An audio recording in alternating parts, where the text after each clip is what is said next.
মধ্যে সীমাবদ্ধ থাকা উচিত।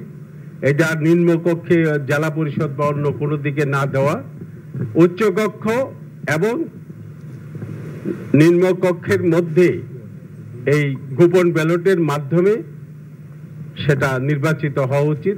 এটি আমরা মনে করি আমাদের পার্টির সিদ্ধান্ত, এটা আমরা আলোচনা করে এই সিদ্ধান্ত নিয়েছি। ধন্যবাদ। অনেক ধন্যবাদ জনাব রফিকুল ইসলাম বাবলু। মাননীয় সহসভাপতি, আবারও গোপন ব্যালটে 2 কক্ষের ভোটের কথা এসছে। আমি এবার জনাব নুরুল হক নূর আপনাকে আমন্ত্রণ জানাচ্ছি, তারপরে আমরা এই বিষয়ে শেষ বক্তা জনাব সালাউদ্দিন আহমদের কাছে আসবো। জি, বিসমিল্লাহির রহমানির রহিম।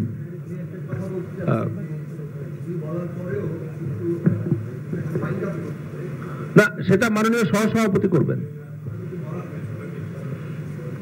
বিসমিল্লাহির রহমানির রহিম। আমরা যেটা বলতে চাই যে আমাদের উপস্থাপক যেমনি ভাবে বলেছিলেন বা সহসভাপতিও বলেছিলেন যে বিদ্যমান সিস্টেমের আমরা পরিবর্তন চাই। প্রথমত আমরা এই জায়গায় একমত।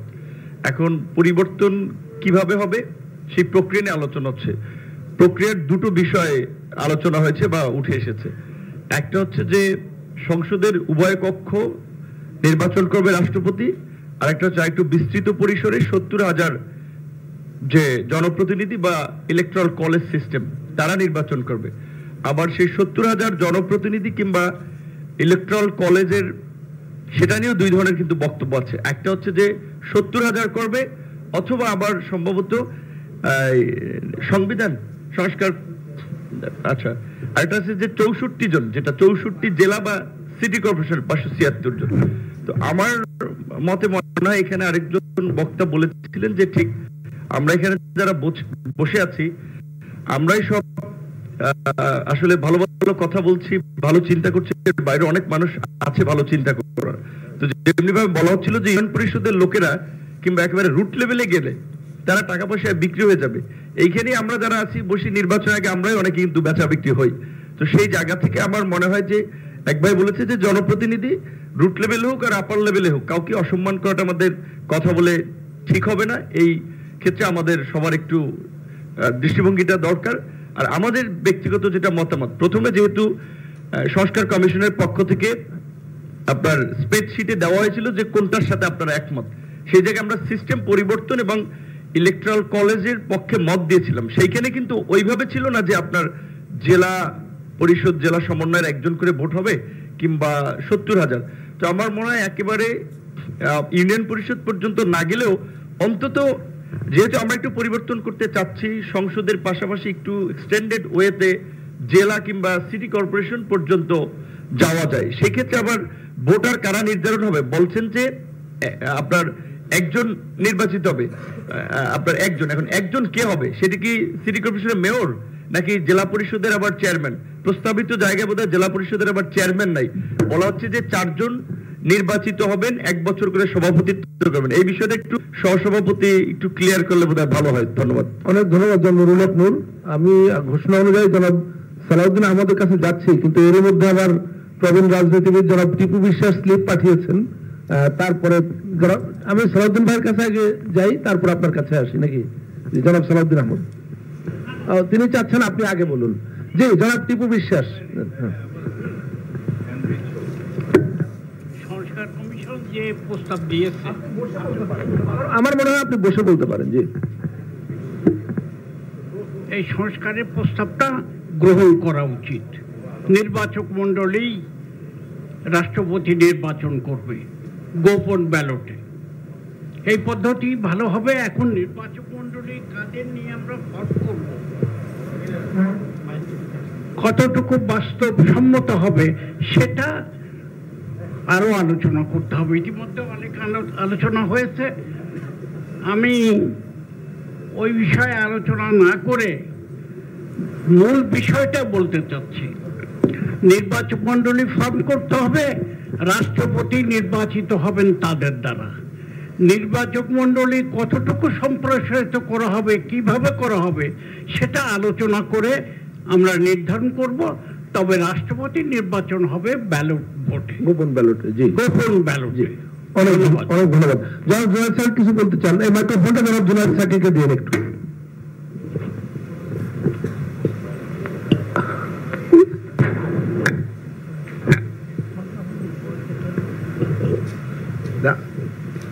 আমার মনে হয় যে একটা একটা করে মানে যেটা আমরা আসলে ঐকমত্য আর হওয়ার সম্ভাবনা নাই সেটাকে বাদ করে কোথায় ঐকমত্য হওয়ার জায়গাটা আছে, সর্বনিম্ন কোন জায়গায় এসে দাঁড়াচ্ছি সেটা আপনি নির্ধারণ করেন এবং শেষ মতামতগুলো সেভাবে গ্রহণ করেন।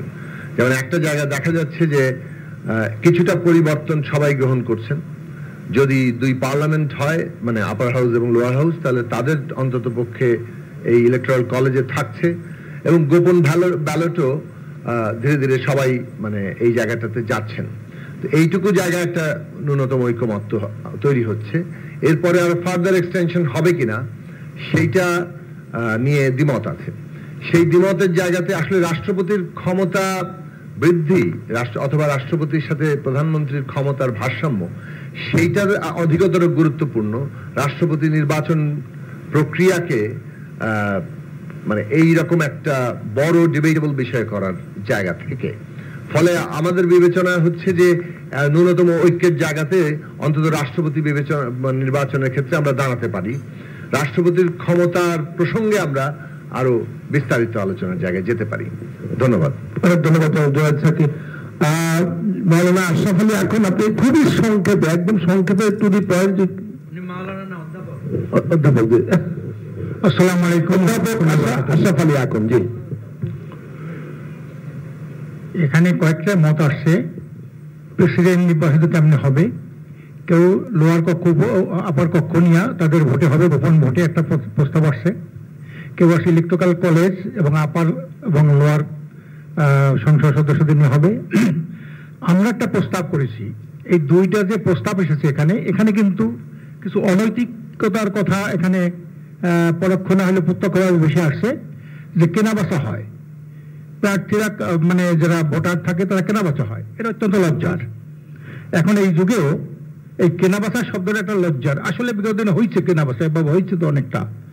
এই জন্য আমরা বলছি যে এখানে যেহেতু পার্লামেন্টের ফর্ম অফ গভর্নমেন্ট হবে, এটা সংবিধান স্বীকৃত, সেইখানে একই সাথে যদি প্রেসিডেন্ট নির্বাচিত হয় জনগণের ভোটে, তো কেনাবেচার আর কোনো প্রস্তাব আসে না। এবং প্রেসিডেন্টও নিজে কোমর সোজা করে দাঁড়াইতে পারে। শুধু সিম্বলিক প্রেসিডেন্ট হবে না, আজ্ঞাবহ হবে না, ইয়েস ম্যান হবে না। কাজে এই জন্যে আমাদের প্রস্তাব হলো পার্লামেন্টারি ফর্ম অফ গভর্নমেন্ট থাকবে, নির্বাহী প্রধানমন্ত্রী হিসাবে থাকবে, আর রাষ্ট্রপ্রধান হিসাবে প্রেসিডেন্ট থাকবে, এবং সেটা জনগণের প্রত্যক্ষ ভোটে সেটা নির্বাচিত হবে। তাহলে হবে কি, একটা ক্ষমতা, একটা ভারসাম্য, একটা ব্যালেন্স আসবে। এইটা হলে আর এই ধরনের যে অভিযোগ কতগুলো আছে যে একে অপরে কেনাবেচা হয়, অমুক হয়। আইয়ুব খানের যারা মনে হয় এই সময় যে বেসিক ডেমোক্রেসি হয়েছিল, যারা এখানে মুরব্বী আছেন তারা দেখেছেন যে কিভাবে 100 টাকার নতুন নোট বেরিয়েছিল, সেই নোটগুলো কিভাবে বিলি করে আইয়ুব খানের পক্ষে সব মেম্বারদের ভোট নিয়ে গেল। কাজে এজন্যে আমরা বলছি এই অপবাদ যেহেতু না আসে, এই জন্য সরাসরি নির্বাচন। ধন্যবাদ, অনেক ধন্যবাদ। আমি আমন্ত্রণ জানাচ্ছি প্রফেসর বোরহানউদ্দিন, বাংলাদেশ জাতীয়তাবাদী দল সংবিধান সংস্কার কমিটির অন্যতম সদস্য। আসলে আমি অরাজনৈতিক জাতীয়তাবাদী দলের এক্সপার্ট হিসেবে আমি কাজ করছি। তো এখানে যারা আপনারা আছেন অধিকাংশ বিভিন্ন রাজনৈতিক দলকে রিপ্রেজেন্ট করছেন। আমি এই বিষয়টি আমার কনসার্ন প্রকাশ করতে চাচ্ছি যে আমরা রাষ্ট্রপতি নিয়োগের যে পরিবর্তন আনতে চাচ্ছি, আনবো ভালো, কিন্তু আমরা যারা রাজনৈতিক দল এখানে আছি, যারা আমরা নির্বাচনে মেম্বার অফ পার্লামেন্ট ইলেকশন হওয়ার পর জিতে আসবো, জিতে আসার পর আমরা কাকে নমিনেট করছি as a president, that will actually matter. সুতরাং 70,000 আপনি লোকাল গভর্নমেন্ট থেকে লোক আনলেও যদি আমরা চুপ্পু সাহেবকে নমিনেট করি বা আরেকজনকে নমিনেট করি, ওই 2-3 জনের মধ্যে থেকেই তো একজন হয়ে যাবেন। সুতরাং রাজনৈতিক দলদেরকে নিজেদেরকে আগে শিখতে হবে ওনারা কাকে বানাবেন, কাকে বানাতে চান, জনগণের কাছে ওনাদের দায়বদ্ধতা কোন জায়গাতে। তো সুতরাং আপনি যত পরিসরই বাড়ান না কেন যে নির্বাচক মন্ডলীর problem will not be solved. সমস্যা হচ্ছে যে রাজনৈতিক বৃহত্তর রাজনৈতিক দলগুলা তাদের মনের থেকে বুঝতে হবে যে না, আমি একজন ভালো যোগ্য লোককে রাষ্ট্রপতি হিসাবে নিয়োগ করতে চাই। যতক্ষণ পর্যন্ত এটা না হবে, আপনি 70,000 লোককে ইনক্লুড করেন আর নতুন ভাবে 560 জনকে ইনক্লুড করেন, the result will be the same. Thank you. অনেক ধন্যবাদ। জনাব সালাউদ্দিন আহমদ, বিএনপি স্থায়ী কমিটির সদস্য। আসসালামু আলাইকুম। না, আমার বন্ধু অরাজনৈতিক ব্যক্তিত্ব জনাব বোরহানুদ্দিন খান প্রফেসর যে মতামত দিয়ে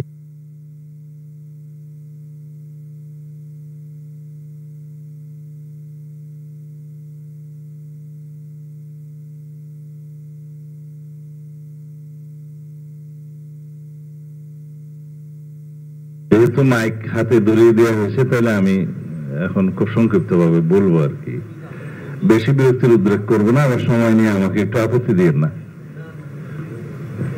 রাষ্ট্রপতির ক্ষমতা সম্পর্কিত যে ধারাগুলো বর্ণনা করা হয়েছে আমাদের জাস্টিস ইমদাদ ভাই প্রথমে বলেছেন, ওই বিষয়ে আমি যাব না, কারণ সেই বিষয়ে আমরা আলোচনাও নেই আজকে।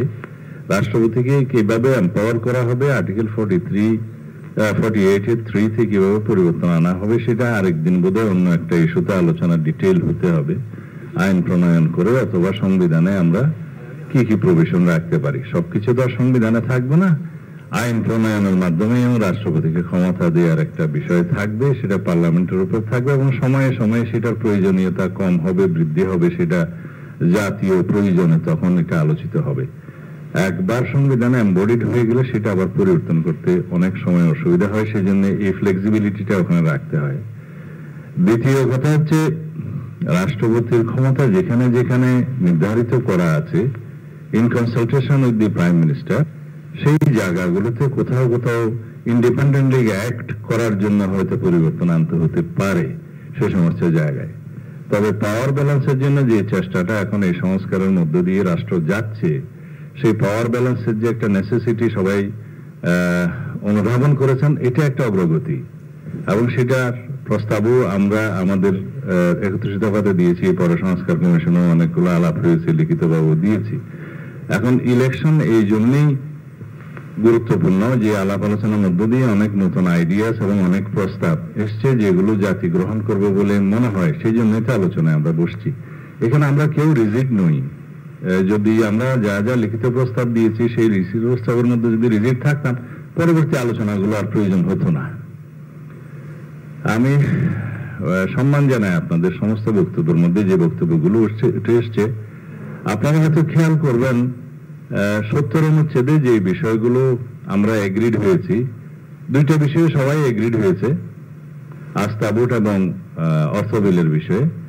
বাকি এইভাবেও আপনারা এগ্রিড হয়েছেন যে সংযুক্তি হিসাবে আমরা ডিসেন্ডিং ভয়েস হিসাবে আমরা কিছু সংযুক্তিতে রাখবো, সেখানে আমাদের দলের পক্ষ থেকে আরো 2টা, এবং ওর মধ্যে একটা কমন প্রস্তাবও আছে জামায়াত ইসলামের পক্ষ থেকেও সেটা বলা হয়েছে, সংবিধান সংশোধনের বিল সহ। তারপরে যেহেতু মিনিমাম পয়েন্ট আপনারা এক হয়েছিলেন, সেই জন্য আমরা বলেছি মিনিমাম পয়েন্ট এটা সই হতে পারে জাতীয় সনদে, তবে বাকি 2টা আমাদের ম্যানিফেস্টোতে থাকবে। আপনারা যদি ওইভাবে উল্লেখ করেন যে জনগণ যদি ম্যান্ডেট দেয়, সেই 2টা আমরা ইনক্লুড করতে পারবো, যাতে জাতীয়ভাবে তখন আর প্রশ্নবিদ্ধ না হতে হয়। সেই হিসাবে আমরা অনেক কিছুতে কিন্তু এগ্রিড হয়ে যাচ্ছি। এখন প্রেসিডেন্টের ইলেকটোরাল কলেজ সম্পর্কে আমাদের নীতিগত বক্তব্য ছিল, আমরা ওয়েস্টমিনিস্টার টাইপ অফ গভর্নমেন্টের সিস্টেমে আছি, প্রেসিডেন্সিয়াল টাইপ অফ গভর্নমেন্টের নাই, এবং ফেডারেল টাইপ অফ গভর্নমেন্টের অথবা স্টেটের বা কান্ট্রির মধ্যে আমরা নাই। আমরা পার্শ্ববর্তী কিছু দেশ আছে যেখানে ফেডারেল টাইপ অফ গভর্নমেন্ট আছে, স্টেট আছে। তো সেই জায়গায় ইলেকটোরাল কলেজ করা হয় প্রেসিডেন্টের ক্ষেত্রে, যে পার্লামেন্টের বোথ হাউস এবং কিছু কিছু ক্ষেত্রে এবং লেজিসলেটিভ অ্যাসেম্বলির মেম্বাররা ওখানে ভোটার হয়। যেহেতু ওখানে স্টেট নিয়ে, প্রভিন্স নিয়ে ফেডারেল টাইপ অফ গভর্নমেন্ট হয়, তারা ম্যাটার করে। এর বাইরে লোকাল গভর্নমেন্টের কোন স্তর ওখানে গণ্য হয় না। লেজিসলেটিভ অ্যাসেম্বলিকেও part of the central assembly গণ্য করা হয়, যেহেতু এটা রিলেটেড মোস্ট। এখন আমরা যদি সেই প্রিন্সিপালে থাকি তাহলে ভালো হয় এভাবে যে আপার হাউস আর লোয়ার হাউস মিলে, যেহেতু আপনারা আপার হাউসে মোটামুটি 100 সিটের আপার হাউসে সবাই মোটামুটি একমত হয়েছে, যদি আমি ভুল না করে থাকি, তো এই 100 + 300 400 হচ্ছে। মহিলা আসন যদি 50 থেকে 100-তে যায়, এখানেও সংখ্যার দিক থেকে মনে হয় আমাদের মধ্যে একটা ঐক্য আছে। সংখ্যার দিক থেকে কিভাবে ইলেক্টেড হবে সেটার বিষয়ে হয়তো মতভিন্নতা আছে। তাহলে এই যে 500 হচ্ছে, এই 500-এর মধ্যে আপনারা চাচ্ছেন যে কেউ কেউ এখানে 2-1 বাদে বাকি সবাই এরকম বলেছে। অ্যামেন্ডেড ফর্মে জনাব সাকি বলেছে, আরো অ্যামেন্ডেড ফর্মে অনেকে বলেছে। এলডিপি তো সরাসরি বুদ্ধা হাউসের মধ্যে আছে, এনডিএম এর ক্ষেত্রেও দেখলাম, আরো কয়েকজনের ক্ষেত্রেও দেখলাম। যদি আমরা একটা ঐক্যে আসতে চাই, 70 অনুচ্ছেদে আবার ফেরত যাচ্ছি। কারণ ওখানে আপনারা নিশ্চয়ই দেখেছেন এই 4টা বিষয় ছাড়া সংসদ সদস্য স্বাধীনভাবে মতামত দিতে পারবেন। তো স্বাধীনভাবে মতামত দিতে পারলে তো গোপনীয়তার কথাটা এখানে আর আনারও প্রয়োজন হবে না। এই ক্ষেত্রটা তো ওখানে ওপেন আছে। আমরা যেহেতু ওইভাবেই আমরা লিখিত এবং আলোচনা সব জায়গাতে আলাপ করেছি, তো সেই বিষয়টা যদি আপনারা এক জায়গায় আসতে পারেন, তাহলে যদিও আমাকে আবার একটু আমার দলে একবার কথা বলে নিতে হবে, তো আমি মোটামুটি এইটুকু আশ্বস্ত করতে পারি যে বুদ্ধা হাউসের মেম্বারদের মধ্য দিয়ে যদি আর্টিকেল 70টা আমরা মাথায় রেখে ওই হিসাবে যদি স্বাধীনভাবে ভোট দিতে পারে, তো সেটা বোধহয় গ্রহণ করা যেতে পারে। তবে আমি বলছি যে এটা আমার একটু কনফার্মেশন দিতে হবে পরে, যেহেতু আমি এককভাবে এই কথাটা এখানে বলতে পারবো না। তবে নীতিগতভাবে আর্টিকেল 70তে যে কথা নাম উল্লেখ করেছে, এটাতে কিন্তু সেটা অনুমোদন দেয়া আছে। It is implied on that. তো এইখানে যদি আপনারা আসতে পারেন, তারপরে রাষ্ট্রপতির যোগ্যতা অযোগ্যতা কিভাবে কোয়ালিফাইড হবে না হবে সেটা তো আবার প্রেসিডেন্টের নির্বাচন হওয়ার জন্য যে সমস্ত কোয়ালিফিকেশন আছে সেই সেকশনে যেতে হবে, সেটা ডিফারেন্ট আলোচনা। রাষ্ট্রপতিকে এম্পাওয়ার করার জন্য যে যে সেকশন, যে প্রভিশন গুলো চেঞ্জ করতে হবে বা করবেন, যে আইন প্রণয়ন করবেন, সেটাও ডিফারেন্ট আলোচনা। তা আমরা যদি এটা একদম পুরোটা ওপেন না করে একটা ইস্যু যদি আমরা সলভ করতে চাই, আমার মনে হয় সেটা এইখানেই আপনারা সিদ্ধান্ত নিতে পারবেন। আর আমরা এখনো গতকালকের আলোচনায় আছি, আজকের ইস্যুতে এখনো যাইনি। আজকের ইস্যুতে যে 2টা বিষয় আছে, সেই 2টা বিষয় কিন্তু আমাদের মধ্যে মনে হয়েছে যে খুব বেশি গুরুত্বপূর্ণ। কারণ অটোক্রেসি যদি আপনারা বন্ধ করতে চান, যদি স্বৈরাচারের উৎপাদন বন্ধ করতে চান, তাহলে ওগুলাই অ্যাড্রেস করতে হবে, এবং সেগুলো হচ্ছে রোগের নাম। কিন্তু আমরা ওষুধ নিয়ে চিন্তা করছি, যদি রোগেরই ট্রিটমেন্ট করতে হয় ওষুধ ছাড়া, তাহলে অসুবিধা কি? সেখানে আমরা যাব, আশা করি খুব শিগগির। আমি দীর্ঘ বক্তৃতা সম্ভবত দিইনি, আপনারা ক্ষমা করবেন। ধন্যবাদ। অনেক ধন্যবাদ জনাব সালাউদ্দিন আহমেদ। মাননীয় সহসভাপতি নাগরিক ঐক্যের প্রতিনিধি স্লিপ পাঠিয়েছেন যে তিনি আজকে আলোচনার শুরুতে যে অবস্থান নিয়েছিলেন সেটা পরিবর্তনের কথা বলতে চান তিনি। জনাব সাকিব আনোয়ার, অবস্থান আমি স্লিপে লিখেছি অবস্থান পরিবর্তন করবেন, শুরুতে যে অবস্থান ছিল সেখান থেকে সরে আসবেন। জি, নাগরিক ঐক্যের যে অবস্থানের কথা আমরা বলেছিলাম সেখানে একটা কন্ডিশনাল বিষয় ছিল। যদি আপার হাউস হয় সেক্ষেত্রে, আবার সেখানে যদি প্রপোর্শনাল রিপ্রেজেন্টেশন হয় সেক্ষেত্রে সবগুলো দলের মানে প্রতিনিধিত্ব সেখানে নিশ্চিত হবে, এবং সেই ক্ষেত্রে হয়তোবা আমরা একজন রাষ্ট্রপতি সেভাবে আসলে নির্বাচন করতে পারবো যেরকম আমরা চাচ্ছি। কিন্তু বিষয়টা যেহেতু কন্ডিশনাল, এই কারণে আমরা মনে করছি আমাদের দলের সভাপতির সাথে আলোচনার মাধ্যমে যে ইলেকট্রাল কলেজ পদ্ধতিতে আমরা আসলে যেতে পারি। সেক্ষেত্রে যদি একটা লার্জার স্কেলে ভোটার আসলে হয়, সেক্ষেত্রে হয়তোবা আমরা যে ধরনের ব্যক্তিকে আসলে রাষ্ট্রপতি হিসেবে চাই সেরকম কাউকে হয়তো আমরা নির্বাচিত করতে পারবো। এই জায়গা থেকে আমাদের দলের অবস্থান আমরা পরিবর্তন করছি। তবে এই পরিধিটা কি হবে, কিভাবে আসলে ইলেকট্রাল কলেজটা আসলে হবে, সেটা নিয়ে হয়তো পরে আরো আলোচনা করা যেতে পারে। অনেক ধন্যবাদ মাননীয় সভাপতি।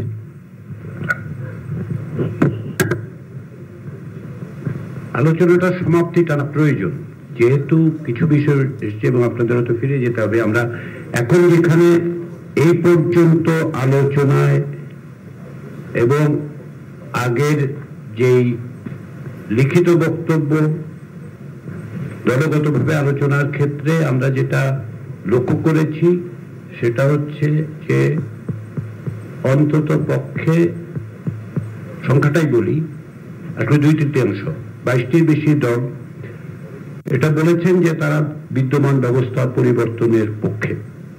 তাহলে আমরা বলতে পারি যে বিদ্যমান ব্যবস্থা পরিবর্তনের সিদ্ধান্ত হিসেবে বলছিলাম যে আমরা কম বেশি সকলে মিলে এক জায়গায় যে বিদ্যমান ব্যবস্থা পরিবর্তন করতে হবে।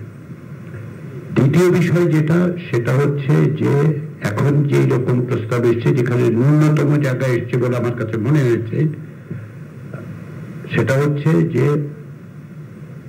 অন্তত পক্ষে জাতীয় সংসদের 2 কক্ষ হতে 2 কক্ষ, এখনকার ব্যবস্থা থেকে পরিবর্তনের জায়গাটা হচ্ছে এই যে সেটা যদিও সালাউদ্দিন আহমেদ সাহেব বলেছেন যে 70 অনুচ্ছেদ ওপেন করার পর এটা ইমপ্লাইড ওপেনিং, সেটা বরঞ্চ স্পেসিফাই করা হচ্ছে এই কারণে যে যেহেতু প্রিভিয়াস এক্সপিরিয়েন্স গুলো ভালো নয়, তো সেই ক্ষেত্রে অন্তত পক্ষে আমরা যদি 48(1) এর মধ্যে এটা স্পেসিফাই করতে পারি যে গোপন ভোটের বাধ্যবাধকতা থাকবে, এই ভোটে গোপন ভোটের বাধ্যবাধকতা রাষ্ট্রপতি নির্বাচনের ক্ষেত্রে, সেক্ষেত্রে যে 48(1) যেভাবে আছে জাতীয় সংসদে গোপন ভোটের মাধ্যমে, এইটা মনে হয় কম বেশি আমরা ন্যূনতম সকলে এক জায়গায় আসতে পারছি।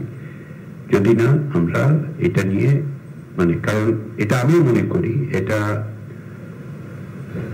জেনারেল সাহেব বলেছেন, সালাউদ্দিন আহমেদ বলেছেন যে এর চেয়ে গুরুত্বপূর্ণ বিষয় আমাদের হাতে আছে, কিন্তু আমরা যদি এই যোগ্যতা আসতে পারি যে 48(1) এর প্রভিশনসটা বিদ্যমান ব্যবস্থাটা পরিবর্তন করা প্রয়োজন, পরিবর্তনের ক্ষেত্রে ন্যূনতম জায়গাটা হচ্ছে যে অন্তত পক্ষে জাতীয় সংসদ এবং উচ্চকক্ষ প্রতিষ্ঠিত হলে উচ্চকক্ষের ক্ষেত্রে গোপন ভোটের বাধ্যবাধকতা তৈরি করা। আমি জানি যে প্রত্যেকে আপনারা বলবেন যে আমাদের এটা আবার ফিরে একটু হঠাৎ করে আসতে হবে, কিছু আচ্ছা ঠিক আছে। জনাব সৈয়দ আব্দুল্লাহ মোহাম্মদ তাহের কিছু বলতে চাই।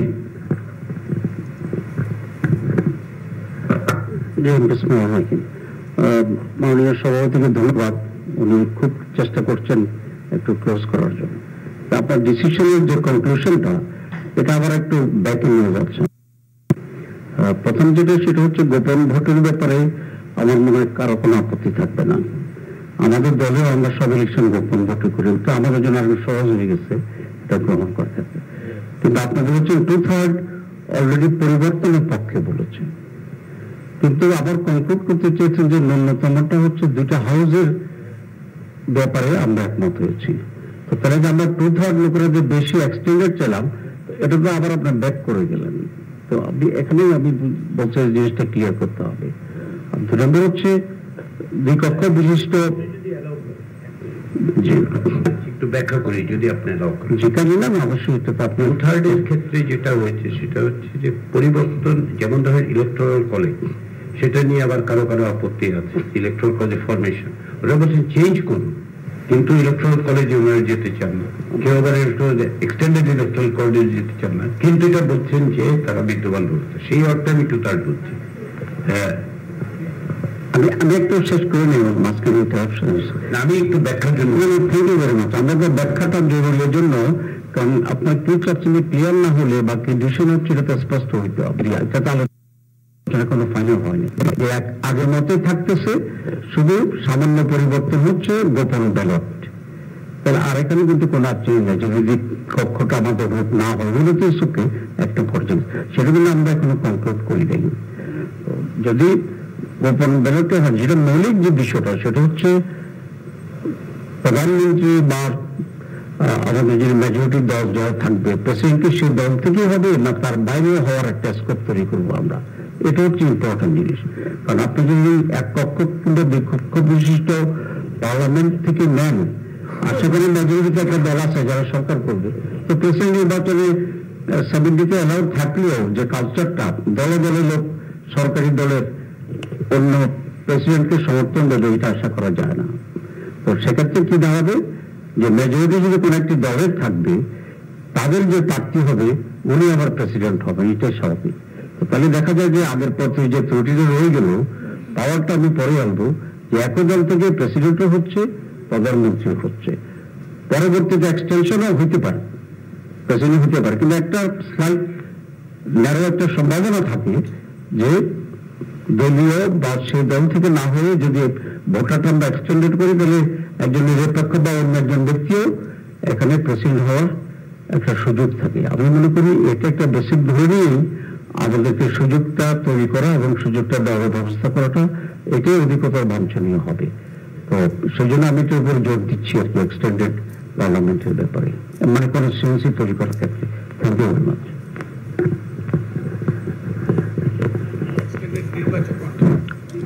আমরা ইতিমধ্যে যেটুকু আলোচনা, আমরা একটা ব্যাপারে একমত একমত যে আমরা বিদ্যমান ব্যবস্থার আমরা একটা পরিবর্তন চাচ্ছি। এ ব্যাপারে আমরা একমত। পরিবর্তনটা কোন পর্যন্ত সেটা নিয়ে হয়তো একটা ভিন্নতা আছে বা মতপার্থক্য থাকতে পারে। দুই হচ্ছে যে রাষ্ট্রপতির ক্ষমতা যে আমরা কিছু বৃদ্ধি করতে চাই, জেনারেলি এ ব্যাপারে আমাদের মধ্যে একটা মতক্য আছে। ক্ষমতাটা কতখানি কোন পর্যায়ে সেটা হয়তো যখন এই ব্যাপারে স্পেসিফিক আলোচনা হবে তখন এটা বোঝা যাবে। কিন্তু এ ব্যাপারে রাজনৈতিক দলগুলো সম্মতি আছেন ক্ষমতার একটা যোগ্য ভারসাম্য দরকার, কিছু বিষয় রাষ্ট্রপতির কাছে দেওয়া দরকার। তাহলে এটা একটা অগ্রগতি। 3 নম্বর হচ্ছে যে আমরা ইলেকটোরাল কলেজ যদি দ্বিকক্ষ বিশিষ্ট যে পার্লামেন্ট, আপার হাউজের ব্যাপারে ভাই যেটা বললেন, এ পর্যন্ত মনে হচ্ছে সাধারণভাবে একটা মতক্য তৈরি হয়েছে। এটা তো আনুষ্ঠানিকভাবে আমরা কোনো সিদ্ধান্ত গ্রহণ করিনি। যদি ধরে নিই যে একটা মতক্যের জায়গাটা তৈরি হয়েছে, তাহলে নিম্ন কক্ষ উচ্চ কক্ষ মিলে এটা একটা ইলেকটোরাল কলেজ। এটাই এই 500 যারা বললেন আপার হাউজের 100, নিম্ন কক্ষের 400, 500 মিলেই এটা একটা ইলেকটোরাল কলেজ তৈরি হচ্ছে।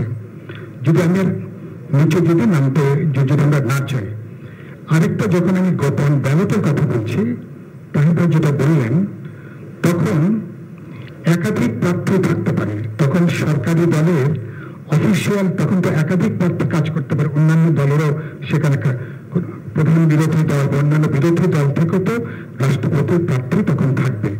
তো যখন গোপন ব্যালটে প্রশ্ন আছে সরকারি দলের প্রার্থী তিনি ইলেক্টেড হবেন, হয়তো একটা ধারণা পাওয়া যায়, কিন্তু এরও ব্যতিক্রম হওয়ার বা অথবা অফিসিয়াল প্রার্থীর বাইরেও সেখানে ইলেক্টেড হওয়ার একটা সুযোগ আছে, যেটা গোপন ব্যালটে জায়গাটা যাবে।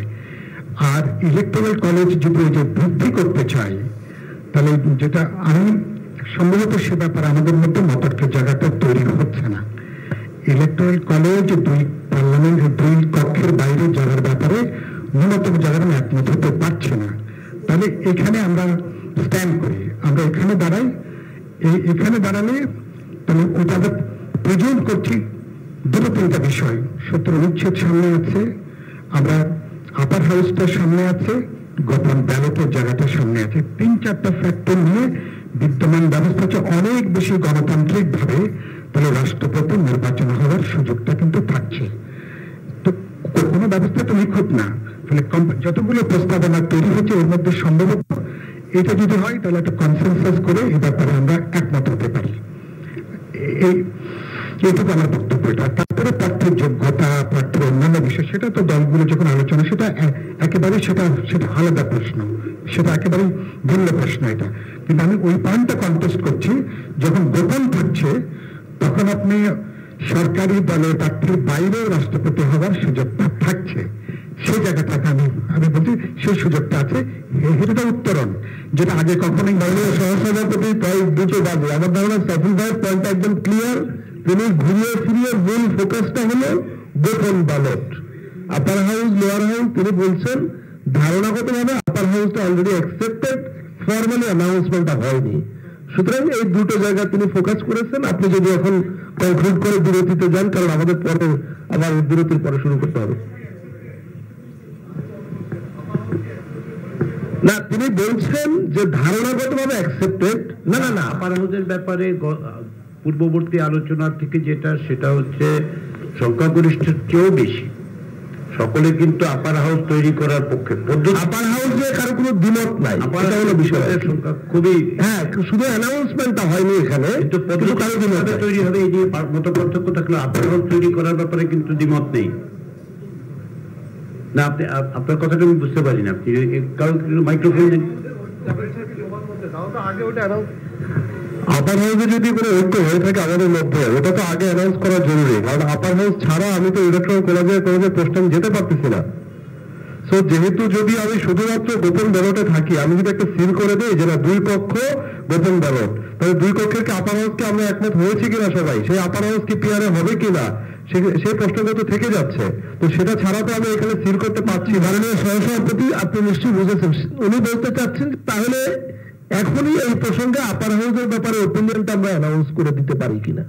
না, আপার হাউসের ব্যাপারে যেহেতু পদ্ধতিগত প্রশ্ন আছে যে আসলে কিভাবে তৈরি হবে, সেই জন্য সেই জায়গায় এসে অধিকাংশ দলের পক্ষ থেকে যে মতামত সেটা হচ্ছে আপার হাউস স্ট্যাবলিশ করা, কিন্তু আপার হাউসের প্রসিডিউরের প্রশ্ন কিন্তু ভিন্ন মত আছে। সেই কারণেই এই মুহূর্তে আমরা সেটা বলছি না, যে কারণ প্রসিডিউরের বিষয়টা যদি নিষ্পত্তি না হয় তাহলে কি দাঁড়াবে, এটা হচ্ছে প্রশ্ন। আগামী সপ্তাহের বিষয়। আমার প্রশ্নটা হচ্ছে সেটা সিল না করে আমি তো এই প্রশ্নটা আনসার দিতে পারছি না, কারণ আমি তো এখন 2 হাউস মানে কলেজ যেটা আমরা বলছি যে 2 হাউস নির্বাচনটা হবে আমি এখনো ফিক্স করি নাই, তো আমি কিভাবে এখন এইটা আমি কিভাবে আমি সিল করছি, আমার প্রশ্নটা সেই জায়গাটাতে।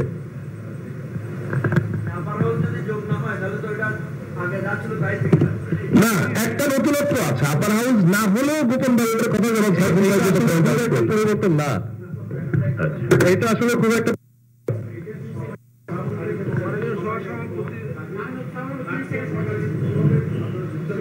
আচ্ছা, এখন 2টা বাজে আমরা মুলতবি করি, ফেরত এসে আমরা অন্য আলাপে সময় দিলে আমি একটা এই কথা শেষ করব। 30 সেকেন্ড আমি বলবো 2টা টেকনিক্যাল বিষয় গোপন ভোটের, যে যদি গোপন ভোটেই হয় 70 সাথে যদি সবাইকে স্বাধীনভাবে ভোট দেওয়ার সুযোগ থাকে তাহলে সেটা ভোটটা কেন গোপন হতে হবে, প্রকাশ্যেই তো হতে পারে, এটা হলো একটা ইস্যু। আর 2 নাম্বার ইস্যু হচ্ছে যে যদি গোপন ভোটেই নির্বাচনে আপনি বলতে পারেন যে তাহলে তো কি সংসদের প্রতিনিধিত্ব দলগুলোই শুধু মনোনয়ন দিবে, না সংসদের বাইরের দলগুলো রাষ্ট্রপতি পদে মনোনয়নের সুযোগ পাবে, এটাও একটা বিষয় চলে আসে। কারণ অন্য ইস্যুতে 70 হচ্ছে যে প্রকাশ্যে ভোট দিব আর শুধু রাষ্ট্রপতি ইস্যুতে আমরা গোপনে ভোট দিব, ব্যাপারটা আসলে কি বৈপরীত্য হয় কিনা, এটা জাস্ট প্রশ্ন। ঠিক আছে, প্রশ্ন কন্ট্রাডিকশন হয় না, আপনি স্পেসিফাই করতে পারেন। এখন 2টা বাজে আমরা একটা ব্রেক নিচ্ছি, আমরা নামাজ এবং ইশার পরে 2:40 শেষে আমরা আবার শুরু করব। সবাই যদি দয়া করে আপনাদের নামের